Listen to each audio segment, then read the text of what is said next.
বন্ধুরা, আজকে আমি বাঁধাকপি, শিম, বেগুন, আলু, বড়ি দিয়ে সব দিয়ে একটা মাখা মাখা তরকারি করে দেখাবো।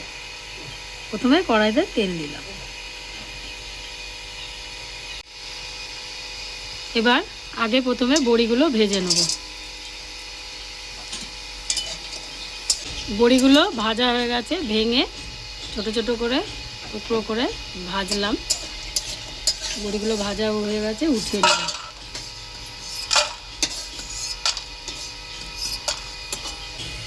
এবার দিলাম প্রথমে 5 ফোড়ন দিলাম তেলের মধ্যে, তারপরে দিলাম কয়েকটা কাঁচা লঙ্কা। কাঁচা লঙ্কা দেওয়া হয়ে গেছে, 5 ফোড়ন দেওয়া হয়ে গেছে। এবার দেব সব সবজি, কেটে রাখা সবজি দিয়ে দিলাম। বাঁধাকপি, শিম, আলু, বেগুন, লাউ, অল্প অল্প করে সব সবজি দিয়ে এই তরকারিটা বানাবো। সব সবজিগুলো দিয়ে দিলাম।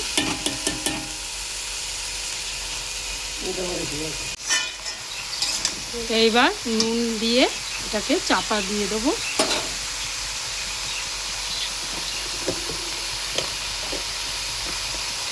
এক চামচ নুন দিয়ে এটাকে চাপা দিয়ে দেবো, যাতে একটু মজে যাবে সবজিটা।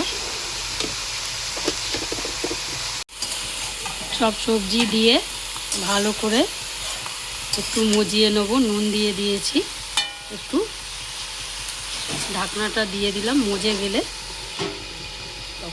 এবার দেখব সবজিটা মজে গেছে কি। সবজিটা মজে গেছে, নরম হয়ে গেছে আলু।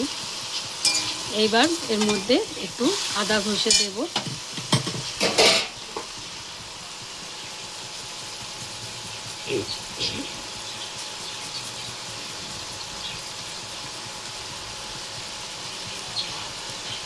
একটু আদা ঘষে দিলাম। এরপরে দেব হলুদ, 2 চামচ হলুদ গুঁড়ো দিলাম। 2 চামচ জিরের গুঁড়ো দিলাম।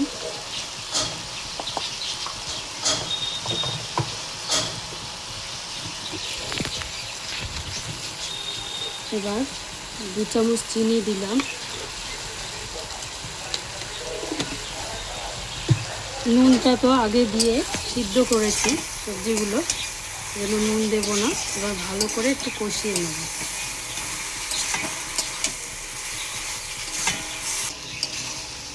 যেহেতু সিদ্ধ করা হয়ে গেছে, নুন দিয়ে আগে ভাপিয়ে নিয়েছি, সেহেতু সামান্য পরিমাণ জল দেব। মশলাটা কষানো হয়ে গেছে, এখন সামান্য একটু জল দিয়ে এটাকে আর একটু মজাতে দিলাম।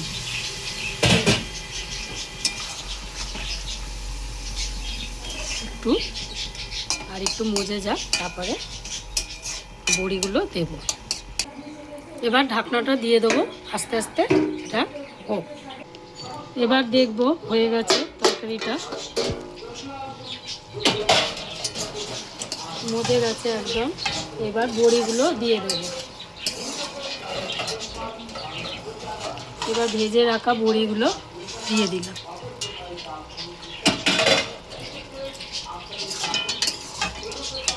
এটা একদম মাখা মাখা হয়ে গেছে।